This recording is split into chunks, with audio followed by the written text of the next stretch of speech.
हरे कृष्णा, राधे राधे। कार्तिक मास अध्याय 29। प्रभु कृपा से लिख रहा सुंदर शब्द सजाए।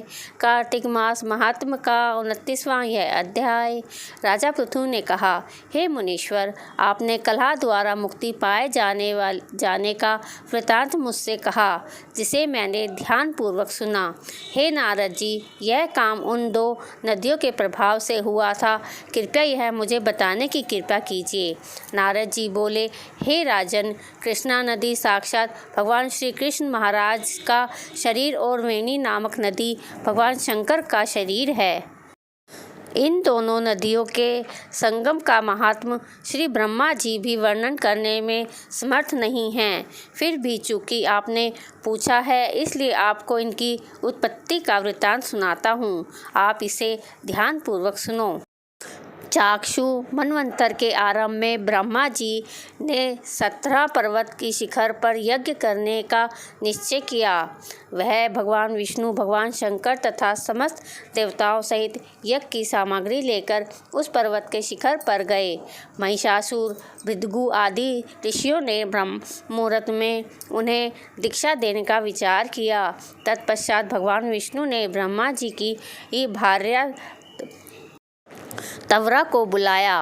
वह बड़ी धीमी गति से आ रही थी। इसी बीच में भृगु जी ने भगवान विष्णु जी से पूछा, हे प्रभु, आपने तवरा को शीघ्रता से बुलाया था, वह क्यों नहीं आई?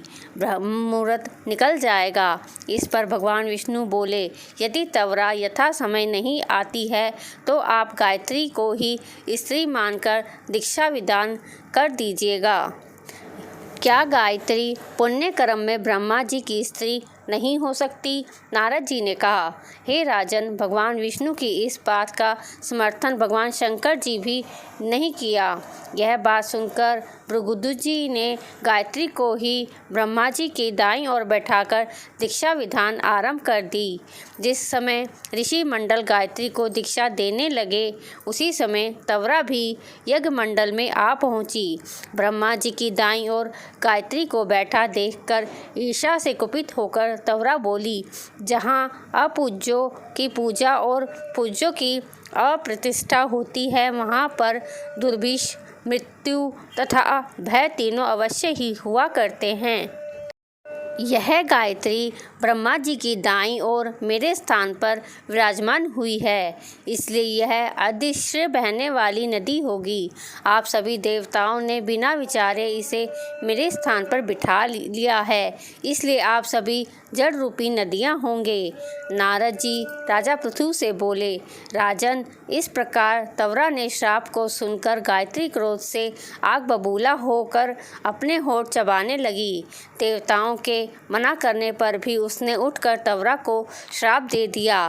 गायत्री बोली, तवरा, जिस प्रकार ब्रह्मा जी तुम्हारे पति हैं, उसी प्रकार मेरे भी पति हैं।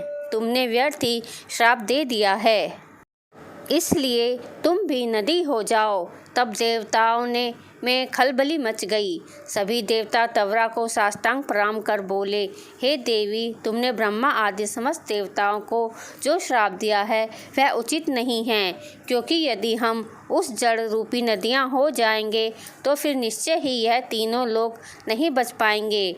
चूँकि यह श्राप तुमने बिना विचार किए दिया है, इसलिए यह श्राप तुम वापस ले लो। तवरा बोली, हे देवगण, आपके द्वारा यज्ञ के आरंभ में गणेश पूजन न किए जाने के कारण ही यह विघ्न उत्पन्न हुआ है।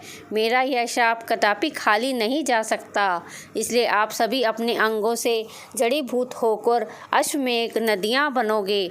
हम दोनों सौतने भी अपने अपने वंशों पश्चिम में बहने वाली नदियाँ बनेंगी। नारद जी राजा पृथु से बोले, हे राजन, तवरा के यह वचन सुनकर भगवान विष्णु, शंकर आदि सभी देवता अपने अपने अंशों से नदियाँ बन गए। भगवान विष्णु के अंश से कृष्णा, भगवान शंकर के अंश से वेणी तथा ब्रह्मा जी के अंश से कुकुम्भदमवती नामक नदियाँ उत्पन्न हो गई। समस्त देवताओं ने अपने अंशों को जड़ बनाकर वहीं सराह पर्वत पर फेंक दिया। फिर उन लोगों ने अंश पृथक पृथक नदियों के रूप में बहने लगे। देवताओं के अंशों से सहस्त्रों की संख्या में पश्चिमी की ओर बहने वाली नदियाँ उत्पन्न हो गई। गायत्री और तवरा दोनों पश्चिमी की ओर बहने वाली नदियाँ होकर एक साथ बहने लगी। उन दोनों का नाम सावित्री पड़ा। ब्रह्मा जी ने यज्ञ स्थान पर भगवान विष्णु तथा भगवान शंकर की स्थापना की। दोनों देवता महाबल तथा अतिबल के नाम से प्रसिद्ध हुए।